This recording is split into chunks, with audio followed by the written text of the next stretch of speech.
Hello बच्चों, मैं आपकी हिंदी टीचर गीता सक्सेना और आज मैं आपको हिंदी लिटरेचर का पाठ 6 समझाऊंगी।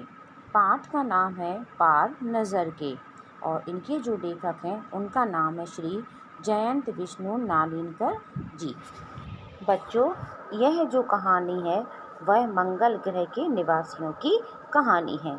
मंगल ग्रह के निवासी जमीन के नीचे रहते हैं और इस कहानी का जो प्रमुख पात्र है वह है छोटू नाम का एक छोटा सा बालक, जिसके पापा ज़मीन के ऊपर मतलब मंगल ग्रह की ज़मीन के ऊपर काम किया करते हैं। छोटू के पापा एक सुरंगनुमा रास्ते से ज़मीन के ऊपर जाकर काम किया करते हैं। आम आदमी को वहाँ जाने की मनाही है, मतलब किसी को और को इजाज़त वहाँ जाने की नहीं है। पर छोटू एक दिन अपने पापा का सिक्योरिटी पास चुराकर यानी कार्ड चुराकर उस सुरंग में चला जाता है। सुरंग में लगे निरीक्षण यंत्रों के सहारे सिपाही उसे पकड़कर उसके घर पहुंचा देते हैं। अब छोटू इसलिए पकड़ जाता है क्योंकि सुरंग में जो निरीक्षण यंत्र लगे थे उसकी जानकारी छोटू को नहीं थी। छोटू के पापा उसे समझाते हुए कहते हैं कि वह जहां काम करते हैं वह क्षेत्र जमीन से ऊपर है। आम आदमी बिना खास स्पेस सूट के वहां के माहौल में नहीं जी सकता। यह स्पेस सूट ऑक्सीजन देता है और ठंड से बचाता है। विशेष प्रकार के जूते पहनकर वहां की धरती पर चलने फिरने का उन्हें प्रशिक्षण दिया जाता है, तभी वह वहां जाते हैं। छोटू के पापा उसे बताते हैं कि मंगल ग्रह के निवासी भी पहले जमीन के ऊपर रहा करते थे। धीरे धीरे वातावरण में परिवर्तन आने लगा और प्राकृतिक संतुलन बिगड़ने लगा। संतुलन बिगड़ने से जीव एक एक करके मरने लगे। तब अपने तकनीकी ज्ञान के आधार पर उन लोगों ने जमीन के नीचे घर बना लिए। कुछ विशेष उपकरण सूर्य की रोशनी का प्रयोग कर उनके जीवित रहने में मदद पहुंचाते हैं। इन उपकरणों की सतर्कतापूर्वक देखभाल करनी होती है। इसी कार्य में छोटू के पापा भी लगे रहते हैं। पिता की बात सुनकर छोटू भी बड़े होकर यही काम करने की इच्छा जाहिर करते हैं। यह सुनकर उनकी माँ उसे मन से पढ़ने और माता पिता की बात मानने की सलाह देती हैं। अगले दिन छोटू के पापा जब अपने कंट्रोल रूम में गए तो उन्हें पता चलता है कि संभवतः कोई अंतरिक्ष यान मंगल ग्रह की तरफ बढ़ रहा है। कुछ ही देर में ये संदेश दूर हो जाता है। कॉलोनी के प्रबंध समिति की बैठक बुलाई जाती है। अध्यक्ष बताते हैं कि 2 अंतरिक्ष यान मंगल ग्रह की ओर बढ़ रहे हैं।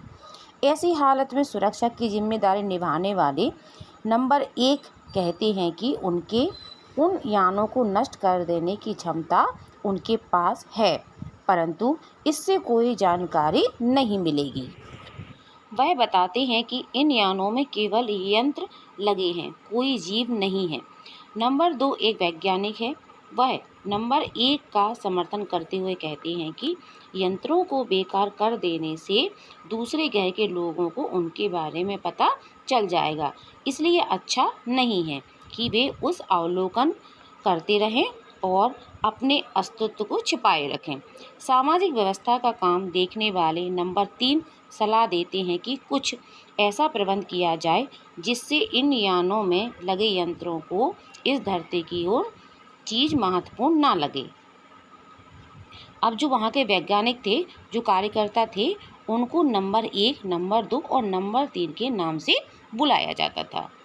अभी यह बातें ही हो रही थीं कि खबर आती है कि अंतरिक्ष यान क्रमांक 1 धरती पर उतर चुका है। जिस दिन ये अंतरिक्ष यान धरती पर उतर रहा था उस दिन छोटू अपने पिता के साथ कंट्रोल रूम में आया था। उसे वहां से अंतरिक्ष यान क्रमांक 1 साफ दिखाई दे रहा था। उसके पिता ने उसे एक कंसोल पैनल दिखाया जिस पर कई रंग बिरंगे बटन लगे थे। उसी समय अंतरिक्ष यान से एक यांत्रिक हाथ बाहर निकला। सभी उसे बड़े ध्यान से देख रहे थे, पर छोटू का ध्यान कंसोल पैनल पर लगे हुए लाल बटन पर था। अचानक उसने वहां लगे उस लाल बटन को दबा दिया। खतरे की घंटी बजी और उनके पापा ने उसे एक झापड़ लगा दिया। झापड़ यानी एक चांटा लगा दिया। मगर अंतरिक्ष यान के यांत्रिक हाथ की हरकत रुक गई। लाल बटन के दबाने से यंत्र बेकार हो गया। जो वो नहीं चाहते थे वहां के वैज्ञानिक, वही हुआ। वो उस यंत्र को खराब नहीं करना चाहते थे, लेकिन छोटू के लाल बटन दबाने से वो यांत्रिक हाथ खराब हो गया था। उधर पृथ्वी पर national aeronautics and space administration द्वारा एक वक्तव्य आया कि मंगल की धरती पर उतरा अंतरिक्ष यान वाइकिंग अपना निर्धारित कार्य कर रहा है, परंतु किसी अज्ञात कारण से उसका यांत्रिक हाथ बेकार हो गया है। हमारे तकनीशियन उसे ठीक करने का प्रयास कर रहे हैं। कुछ दिनों बाद पृथ्वी के सभी मुख्य अखबारों में खबर छपी कि नासा के तकनीशियनों ने रिमोट कंट्रोल के सहारे वाइकिंग को दुरुस्त कर लिया है। दुरुस्त कर लिया मतलब सही कर लिया है और यांत्रिक हाथ मंगल ग्रह की मिट्टी के नमूने एकत्रित कर रहा है। पृथ्वी के वैज्ञानिक मंगल ग्रह की मिट्टी के अध्ययन द्वारा यह पता लगाना चाहते थे कि मंगल ग्रह पर जीवों का अस्तित्व है या नहीं। यह प्रश्न आज भी रहस्य बना हुआ था। बच्चों, तो ये थी मंगल ग्रह के निवासियों की कहानी कि मंगल ग्रह पर जीवन है या नहीं है, वो कैसे रहते हैं, कहाँ रहते हैं आदि की जानकारी आपको इस कहानी के द्वारा प्राप्त हो गई होगी। धन्यवाद।